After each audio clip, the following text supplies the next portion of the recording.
Well, howdy folks, and welcome back to the channel. Hopefully today's video is going to be somewhat shorter than the last one. We're still having charging problems with Pvt Parts. If you watched the last video, we took Pvt Parts out in the back, out in the back 40 out there, left him running with the lights on, tail lights on, so that we could film the new auxiliary tail lights that we installed. And by the time I got back to the house, which I mean was 100 yards, 200 yards, I left him running for maybe 15-20 minutes, and the battery voltage was already down in the yellow. So the headlights are drawing more than the generator can supply back to the batteries. So that tells me that obviously our charging systems is not repaired. So I started looking into it, and we've got a battery cutoff switch on Pvt Parts, and a battery cutoff switch is for the ground. So the ground wire comes from the negative side of one of the batteries, you know, the 24-volt system, goes to the switch, and then there's another cable that goes to the body ground. So I'm thinking that that switch may be bad. It's been on there for 30-something years, so we're gonna do a couple things. We're gonna go ahead and service the batteries. We're gonna disconnect the batteries and clean the terminals. We threw the charger on him as soon as we brought it back in the shop, so the batteries are topped off, they're charged, and so now we're going to go ahead and clean the battery terminals. We're going to pull the batteries out, and then we're going to disconnect that switch and see if that solves our problem. Alright, so you look in here, we've got this one here is a positive lead that goes to the vehicle. And then this one is our crossover. This is our line that goes from the negative side here to the positive side of this battery. And then this negative cable snakes down and goes to this switch. And then from the switch, there's another cable that goes to the ground. Now look at how much smaller that cable is too. So that's probably not an issue, but at any rate, we're going to go ahead and pull everything out of the battery box here, and then we're going to disconnect the ground from the from this terminal here. We're going to disconnect the ground from this terminal here, and we're going to hook this directly to the body ground. So let me gather my battery maintenance tools, and we'll get to it. Okay, we've got our battery service tools here, which is battery cleaners or post cleaners, wire brush, stainless wire brush, battery clamp expanders, and a couple other things. So we're going to go ahead and pull the negative loose first.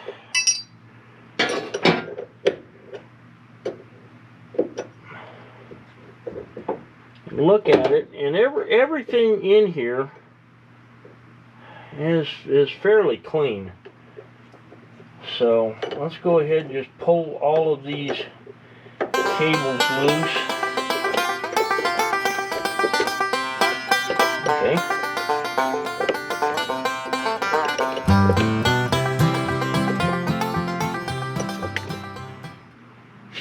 And we can look in there. We can see that they're not overly dirty. And then we've got to pull the big one off.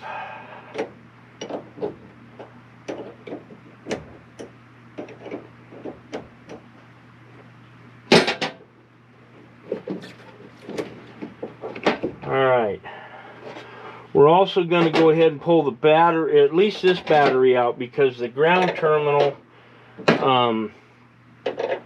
that we need to get to, and that's a 7/16 I'm going to get a socket for that. I'll be right back.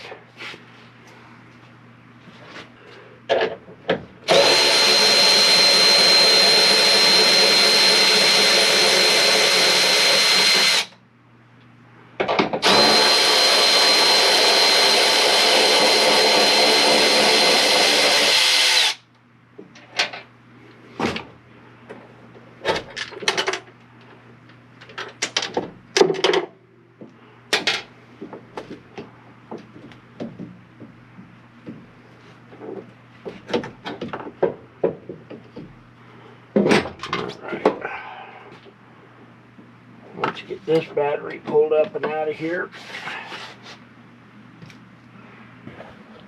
Alright, you can see where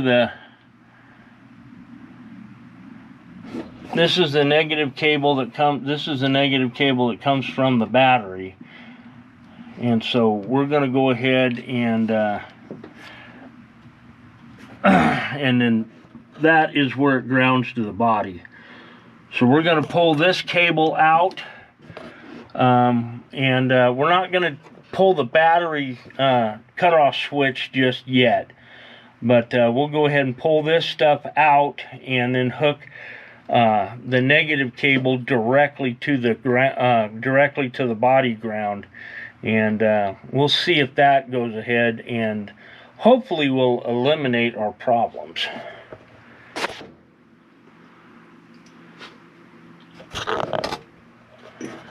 Alright, you can take a look there. That is not real clean. So we're going to get in there and we're going to clean that out a little bit and make sure we've got a good connection. We're also going to have to pull this ground wire loose here. This is for the power up to the radios. So we're going to pull that loose, and then we're going to just pull this cable here just out. So let's get to that. Then we're just going to pull that switch out. I may have another one somewhere, but I'm not sure where it's at.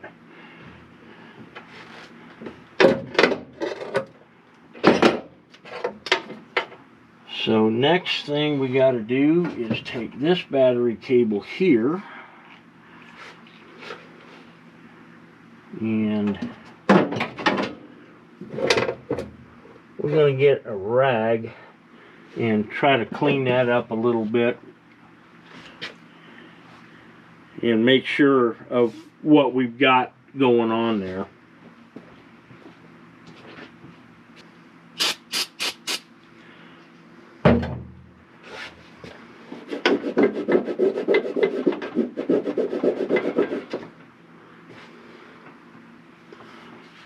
Okay, I think what I'm going to do is take my grinder here with a wire wheel and just clean that off a little bit.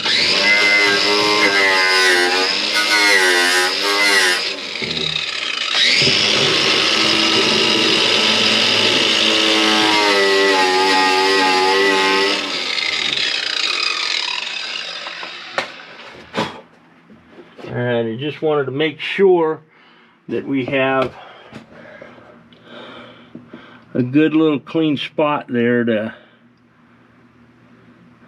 to ground to.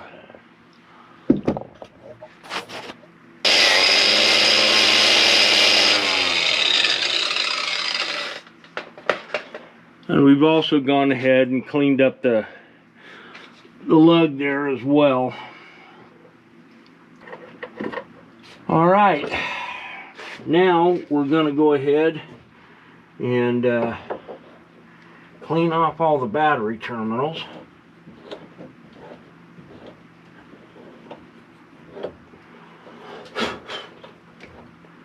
Oh shoot, that's what I forgot to do.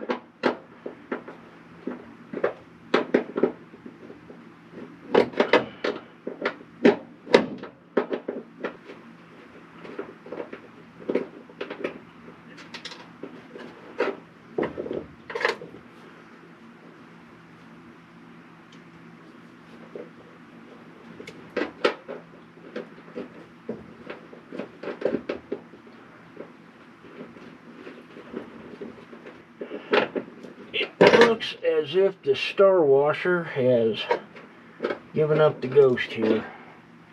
Yep, it's broken. So we're going to go find another one of these. We'll be right back.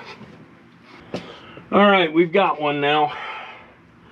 And we also went and got a 1/2-inch socket. It's going to make putting this stuff together a little bit easier.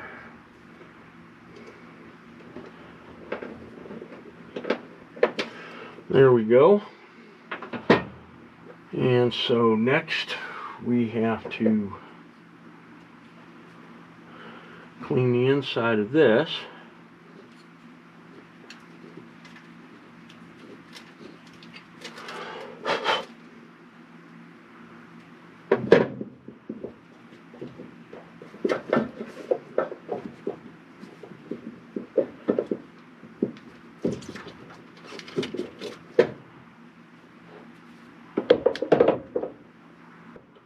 Let's find a better one for doing this.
Yeah, and it looks like the damn GoPro got too hot and shut down again.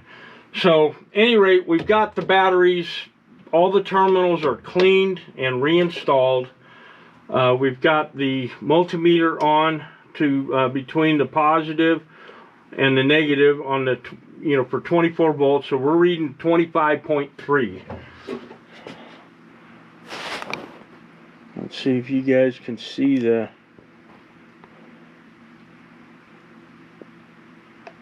multimeter there. Now this is just after it's come off of the battery charger overnight. So let's fire him up and see if that jumps up the way that it's supposed to.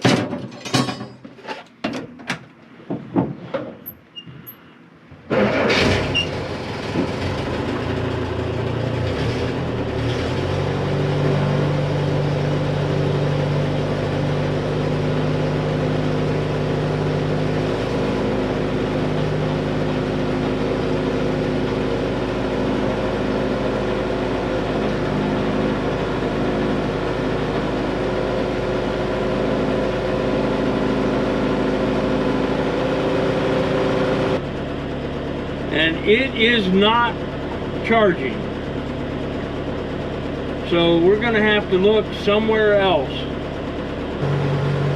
Alright, it is coming up a little bit, but as soon as I turn the headlights on, boy, it just starts dropping like a rock. Alright, well, it is pretty obvious that that switch was not the problem. So we need to go ahead and delve a little bit further in to this to the situation, because as it sits right now, I can drive this thing in the daylight.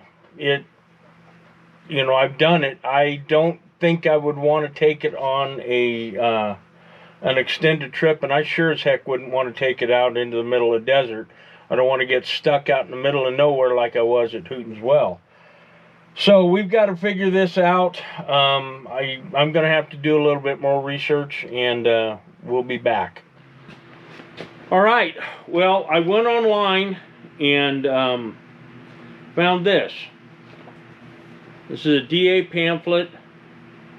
It's a DA pamphlet 750-33, dated December of 1976. And so I printed out a few pages that deals basically with the 25 amp charging system. So this is should allow us to diagnose the charging system, see if we can find out where the problem is and why, you know, we weren't getting the proper voltage with the old generator and regulator. We're still not getting the proper voltage with the new generator and regulator. So that indicates to me that there's an issue elsewhere. We fixed the potential problem with the ground system in the battery box, but this will go ahead and give us some procedures to go ahead and check the regulator and how to properly flash the generator, because the procedure I was using before doesn't jive with what's in this pamphlet here. So, any rate, we're going to go ahead and get to it. All right. Well, we've got our manual here. We're going to start out with the first test. It says, test 1, do the following steps to test the reverse current relay inside the voltage regulator. It says a bad reverse current relay will cause your batteries to run down overnight. Okay, so it says to go ahead and pull this cable off. So we're going to pull the cable that goes between the generator and the regulator.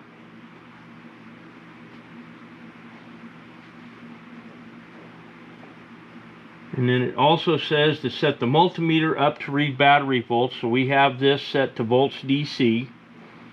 So we're going to unhook this. And then it says to go ahead and attach to a good ground, which I've got it to a good ground right here. And then to touch the probe to pin A. Okay, it's reading 0.388 volts. Now it says if the meter reads 0 volts, the reverse current relay is okay, and go on to test 2. It says if the meter reads any voltage, the regulator reverse current relay is bad, and to replace the regulator. The Pvt Parts has never had a problem with the batteries draining down overnight or over a week or 2 weeks or 3 weeks or however long. So I'm going to go ahead and say that because we have a digital multimeter that is much more precise than the needle type multimeters, you know, the old school analog multimeters, we're going to go ahead and call that good. So the next test, it says go on to test 2. It says do the following steps to test the generator, armature, and field. Set the multimeter to read ohms. So we're going to set it over to ohms. And touch the black probe to a good ground, which we've got the black probe to a good ground. And then touch the red probe here to socket A. And it is reading, what's it reading here? That is socket A, right?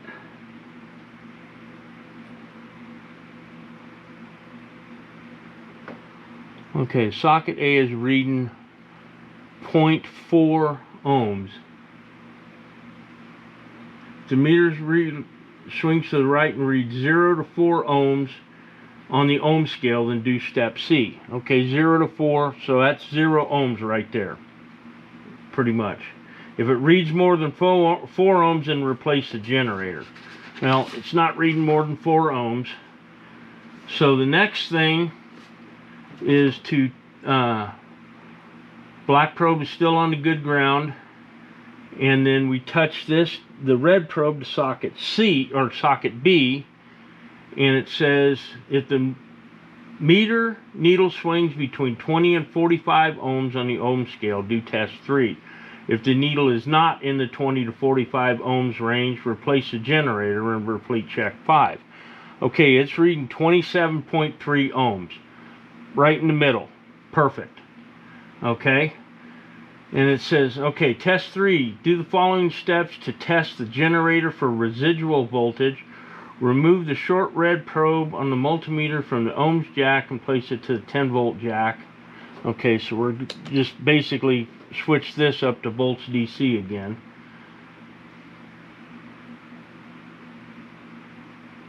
Okay, start the engine and let it idle between 1,000 and 1,200 RPMs. So we got to move this stuff out of the way before we do that. Okay. Touch the black probe to a good ground, which we've got, and touch the red probe socket to socket A. If the meter reads between 0.5 and 4 volts, the generator is okay. So let's go ahead and check that out right now.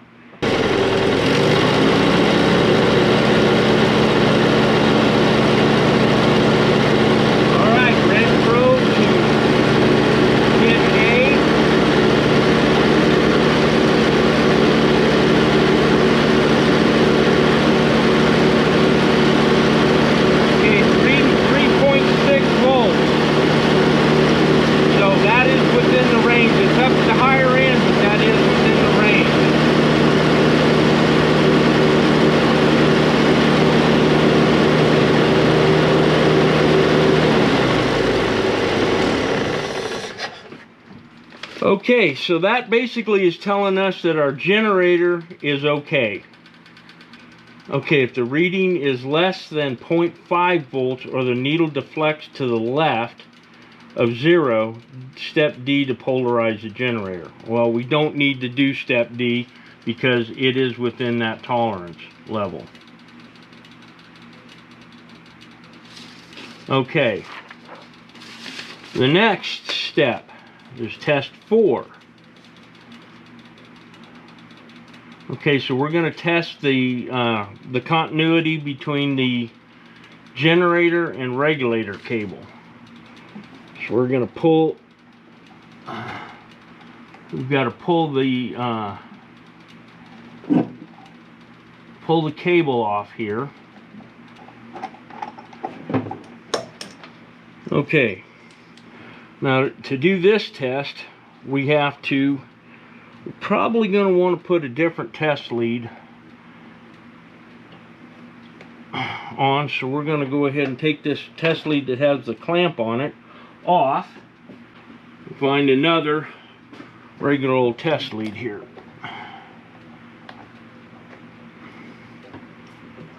So, we're going to go ahead and set it to ohms. And this is going to tell us whether we've got a bad cable here or not. So first of all, we're going to check between, let's see, pin A there and pin A there. That's reading 0.3 ohms.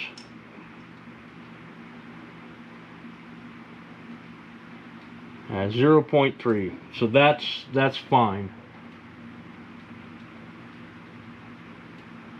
And then we'll do, let's see, C to C here. Oh, that's not good.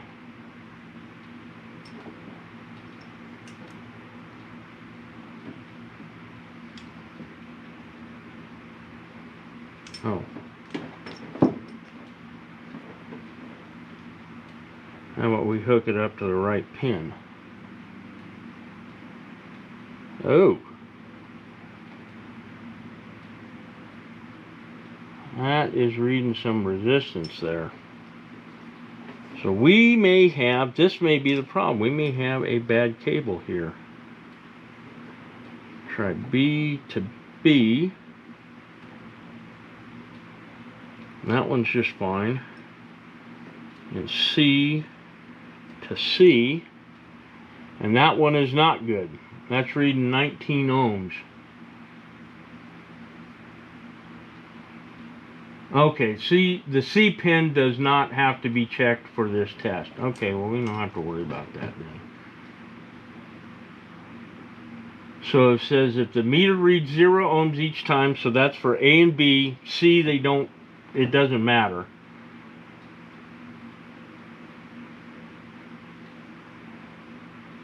Okay, go to step D. Well, step D is touch the black probe to the outside of the cable connector, which is right here.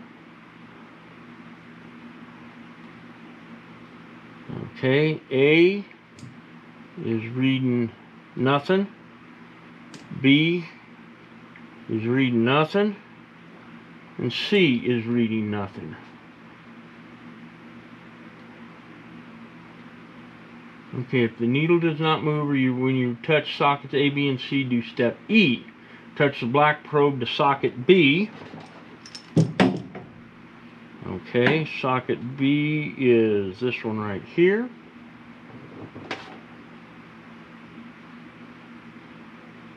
And the red probe to socket A. We've got nothing. And socket C, and we've got an open circuit.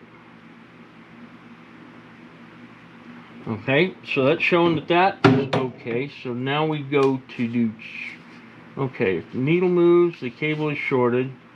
If the needle does not move, do test 5. Okay, on to test 5.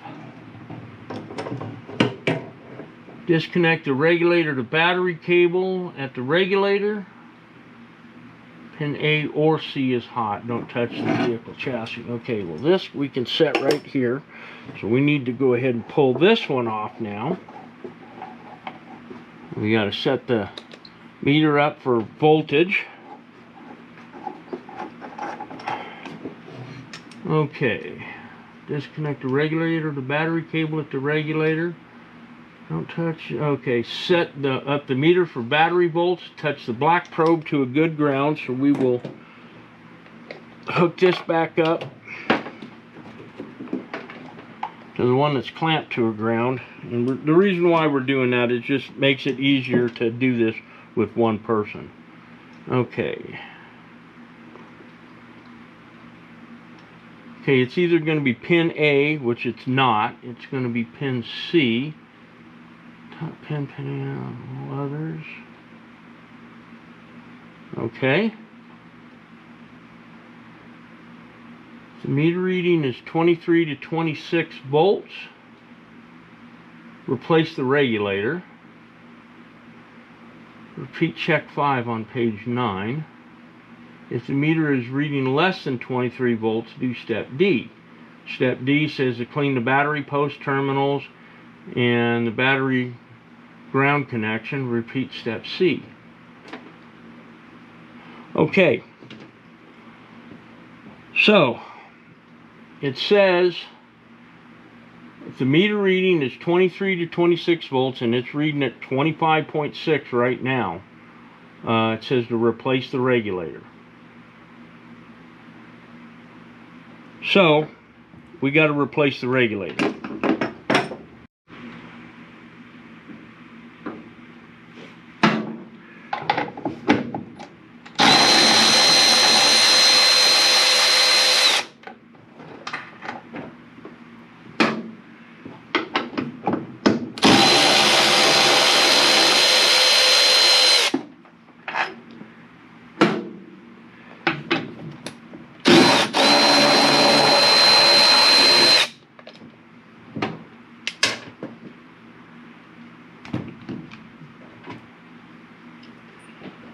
Okay, so this regulator is evidently bad. We're going to grab this regulator here, and I think all we're going to do is bolt it on with just a couple of bolts.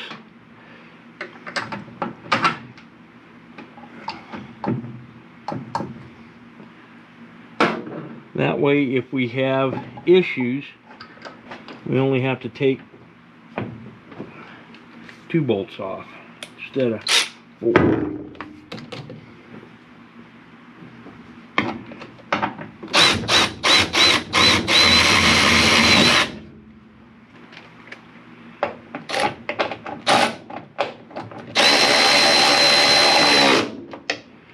All right.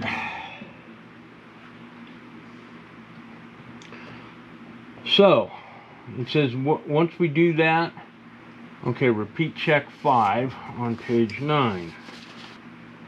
Okay, check 5 on page 9, which we do not have that that check. That's the battery test checks. So what I'm going to do is we got to go ahead and hook everything back up, and then fire Pvt Parts up and check the voltage again. Okay, so now we're on to test number 5, which is back to the battery test.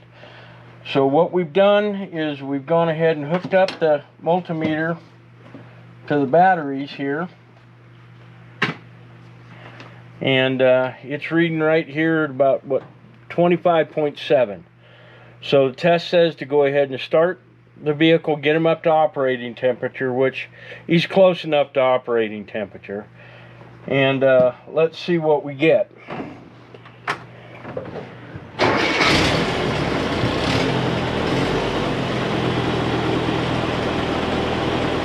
All right, it also says now to turn on the headlights onto high beam. See, we're on the high beam, and check the voltage, 27.4, or roughly, and then it says we'll run up the RPMs to about 1,000. This is probably about 1,000. And so right now we're running at 27.8. That's close enough to 28 for me. It is within the tolerance specified in the book. So I think we've got it fixed.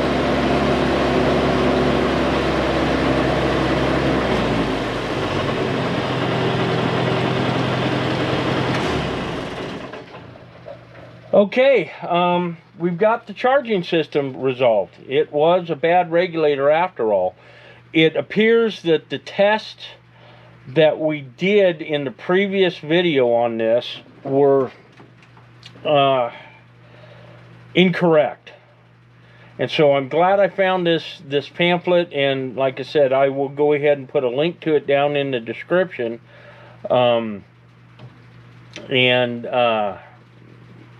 And then you guys can go download it, and you know, it'll be good information for you. So now that that is done, we're still not done with the video yet. We still have a few more survival items, and items that I usually carry in the Jeep with me when I'm out in the hills. But we will get to that tomorrow. So we'll see you tomorrow. It is the next day. So, as promised, I'm going to show you a few other odds and ends that I didn't show on my last video. Last video covered pretty much, you know, for survival gear, pretty much what's in this bag, what I carry on board as far as tools, extraction equipment, spare parts, things like that. And then I also covered what's in that bag there, the first aid kits, binoculars, and the radio. So today we're going to cover a couple more things. This is always a good thing to have with you if you've got an older 151. I always carry this with me because I have a Blazer, an M1009, and I have a M1010 ambulance. And this is just an adapter to go from the slave plug that's on the stock on the 151s and all of the earlier M-series vehicles to the NATO slave. There is a probably a 99% chance that while you're out on the trail, if you're out there by yourself, whoever's going to come to help you, if you need a jump start from them, they are not going to have a 24-volt system. It's just one of the things that I carry. It's usually in the tool bag, but I don't know why it got taken out. At any rate, the next thing, bug spray. Good bug spray. Keeping the skeeters off of you. If if you're stranded out in the wilderness and you're already stressed, and to be trying to swat off the flies and the mosquitoes, and up here in the desert, the mosquitoes, they will literally fly for miles and miles, and will find you. A lot of the time, you have cattle out in the out in the range. Nevada's an open range state, so there's cattle all over the place on the BLM land and everything else. Good quality bug spray. The next thing is some kind of Blistex, chapstick, whatever you prefer to keep your lips from getting chapped. You're out in the sun. I know for me, as I've gotten older, my lips will go ahead and get chapped really, really easily, and it's absolutely miserable. So, in addition to hydrating, keeping yourself, keeping your hydration level up, some and get yourself some that's a good sunscreen as well. Speaking of sunscreen, some kind of sunscreen. I normally haven't taken it out, but like I said, as I get older, I find myself a little bit more susceptible to sunburn. Don't know why. When I was a kid, I'd run around out in the wilderness for hours and hours and days, and never get a sunburn. Okay, we have another backpack here. This one's smaller, but this one probably has some of the most important stuff that you can carry with you.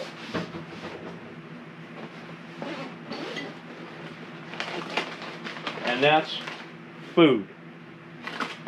I carry backpacking meals. MREs are a good choice as well. You have to be careful with MREs. If you get any of the MREs that are in the dark brown wrapper, do not eat those. Cut them open, dump the stuff out, take any of the main meal packets, the cheese spread, the peanut butter, any of the rest of that stuff, and chuck it out. The crackers are okay. I've never had a problem with the crackers going bad. As a matter of fact, I'm pretty sure that most MRE crackers are just surplus Civil War hardtack. They're terrible crackers, but and you might be able to use them for a weapon too.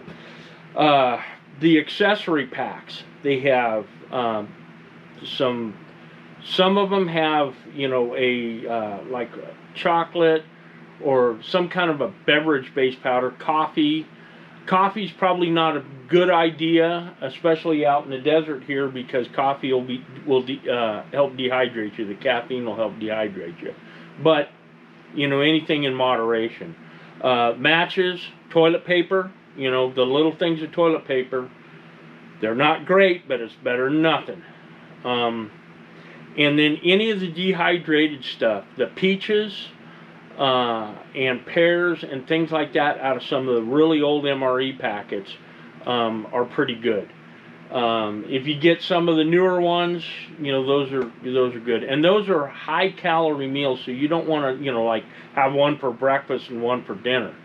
Those you could probably live on for one a day, especially if you're sitting around your vehicle waiting for somebody to come rescue you or find you. So at any rate, I carry usually enough for 3 to 5 days. And so, just, how many you pack is with you to carry with you on a regular basis is going to depend on how many people you have with me. I usually am out by myself.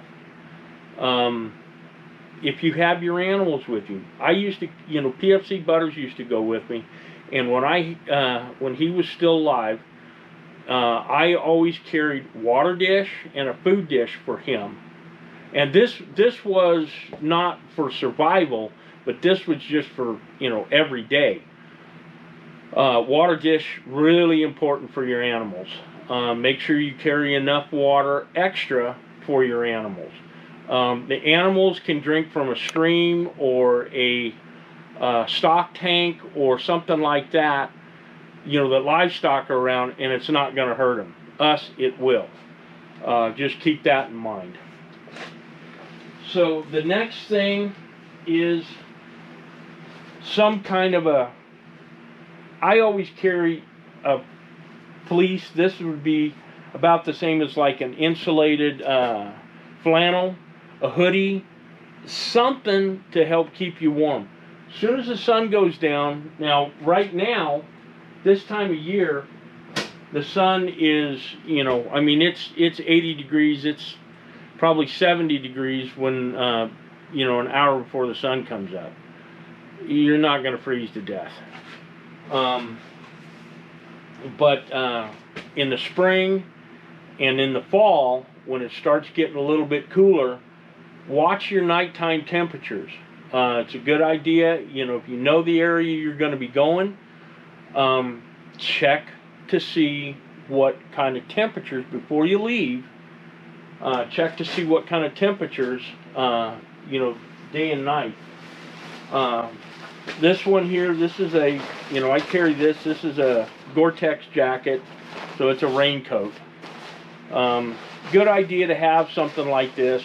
It doesn't have to be a fancy camouflage one. I just like camouflage stuff. I also carry this Camelback. I can go ahead, I don't remember how big, I think this one's a 3 liter. I can put 3 liters of water in this. And this one here, get one that has a great big opening here. This great big opening will let you put ice from your ice chest in here. You put this on your back, there's straps for it, and I've got the straps tucked in. And you can go ahead and carry this if you do have to go anywhere. If you don't have to hike or walk anywhere, don't. A search and rescue team will find a vehicle way quicker than they're going to find a person out and about. So if you're broke down, if you need to walk somewhere to get communications, then it's a good idea to have something that you can carry a decent amount of water with, and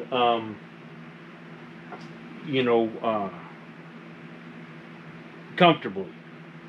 Because if you're just dragging a little plastic bottle of water, with maybe a couple of them poked into your pockets, you could go through that pretty damn quick.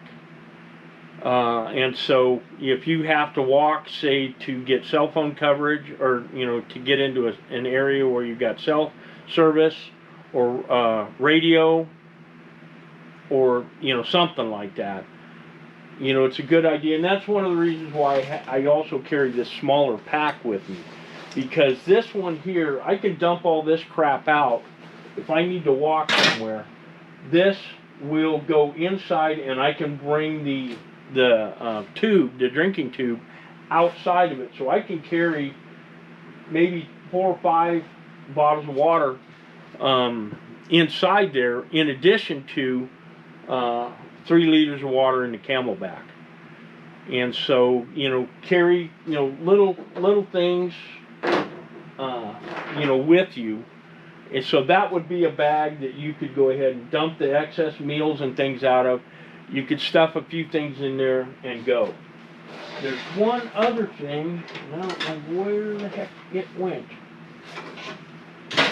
that normally is in the big pack that for some reason got taken out. Let me go grab it. I'll be right back. Okay, this is the one thing that that had been taken out of there. This is a stick with a bunch of parachute cord wrapped around it. The stick kind of helps keep the parachute cord from from getting into a huge rat's nest. But parachute cord is the greatest stuff in the world, and is probably on the top 10 in the top 10 things to have with you.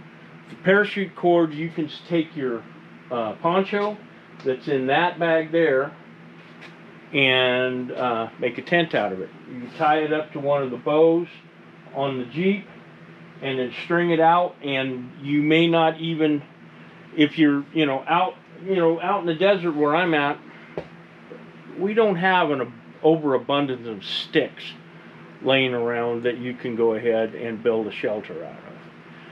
So you have to use, basically, if you need to build a shelter, you got to carry it with you. So at any rate, 550 cord. And then one other thing that is really important would be a hat, a wide-brimmed hat. Now this is one I wear most of the time. This is a reproduction of a Vietnam era Saigon cowboy hat is what they call them. And it unsnaps and it will fold down. So, I can go ahead and use this hat here. These things here are probably the most popular and probably the easiest to come by, and you can get them for a lot less than what I paid for this thing here. Boonie hat. They don't have to be military. You can get them at just about any surplus store someplace online, but it will go ahead and give you some shade.